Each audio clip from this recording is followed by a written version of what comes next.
Он сидел на одном и том же стуле, каждый день работая тихо. Годы спустя он осознал, что этот стул стал свидетелем рождения его будущего.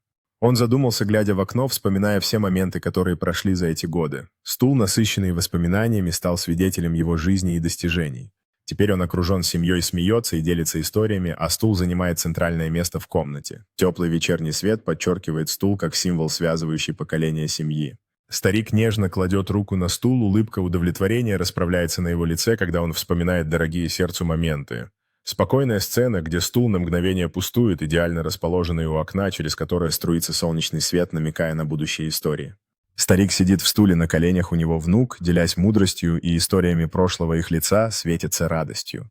Глубокий кадр глаз внука, широко распахнутых от удивления, плененных рассказами, которые звучат из стула. Старик стоит рядом со стулом, теперь украшенным уютным пледом и семейными реликвиями, символизируя любовь, которая его окружает.